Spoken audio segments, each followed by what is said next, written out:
भारत में इस समय महंगाई आसमान छू रही है। अमेरिका, यूरोप में रिकॉर्ड इन्फ्लेशन की खबरें पढ़कर अगर खुदरा महंगाई के आंकड़े आपको सुकून दे रहे हैं तो यकीन मानिए कि ये बिल्ली को देखकर कबूतर का आंखें बंद कर लेने जैसा मामला है।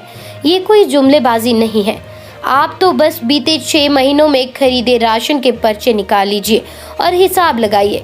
सर्फ, साबुन, बिस्किट, नमकीन, मैगी, मंजन, कॉफी, चाय, तेल, रिफाइंड, दूध, ब्रेड, सब कुछ इस वक्त महंगा हो गया है और ये आगे भी और महंगा होगा। इसकी पूरी आशंका यहाँ पर जताई जा रही है। देश की सबसे बड़ी एफएमसीजी कंपनी हिंदुस्तान यूनिलीवर यानी कि HUL बीते 6 महीनों से लगातार अपने सामान के दाम बढ़ा रही है। ताज़ा तेजी शायद होली के हुड़दंग में आप तक ना पहुंची हो, लेकिन सामान के दाम तो बढ़े हैं।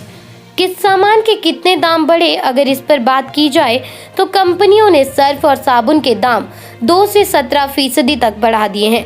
बीते 6 माह में उत्पादों के दाम 25 से 30% तक बढ़ गए हैं।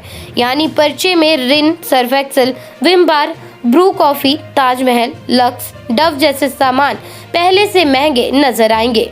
HUL अकेली थोड़ी ना है। 2 मिनट में बनने वाली मैगी 2 रुपए और भी ज्यादा महंगी हो गई है।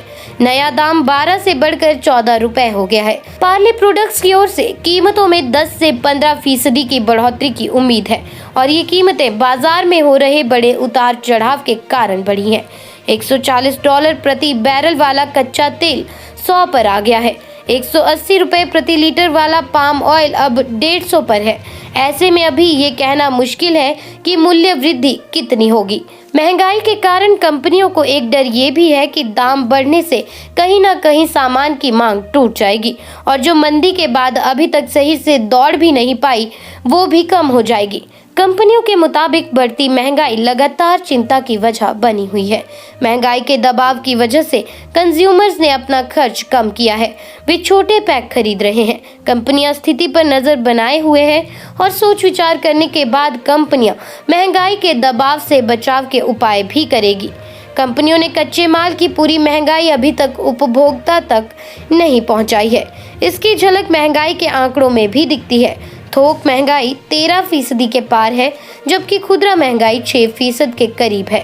थोक महंगाई को आप कंपनियों की महंगाई मान सकते हैं, यानी कंपनियों को कच्चा माल पिछले साल की तुलना में 13% महंगा मिल रहा है।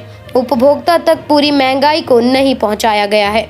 तो अब समझिए कि महंगाई की असली वजह आखिर क्या है। रूस यूक्रेन युद्ध के कारण कच्चा तेल, पाम ऑयल और गेहूं तीनों कमोडिटी के दाम बेतहाशा बढ़ गए हैं। यही 3 कमोडिटी एफएमसीजी कंपनियों के लिए सबसे बड़ा कच्चा माल है। क्रूड की कीमतें बीते 1 साल में 124% बढ़ गई हैं। पाम ऑयल के भाव 1 साल में करीब 1.5 गुना हो गए हैं। वैश्विक बाजार में गेहूं की कीमतें 50% चढ़कर $14 प्रति बुशेल हो गई हैं। दिल्ली में आटे का भाव बीते 1 साल में 17% तक बढ़ गया है। 24 रुपए किलो वाला आटा अब 28 रुपए किलो बिकने लगा है। एफएमसीजी कंपनियों की लागत में करीब 10 से 15% की हिस्सेदारी पैकेजिंग की होती है और पैकेजिंग इंडस्ट्री के लिए कच्चा माल क्रूड ऑयल की तर्ज पर महंगा होता है। यानी जितनी तेजी कच्चे तेल में उतना महंगा पैकेजिंग मटेरियल। इसके अलावा बल्क डीजल और कोयला महंगा होने के बाद कंपनियों के लिए एनर्जी की लागत भी बढ़ गई है। तो यकीन मानिए कि अगर ये युद्ध जल्द नहीं थमा तो हम सब महंगाई की आंच में लंबा झुलसेंगे।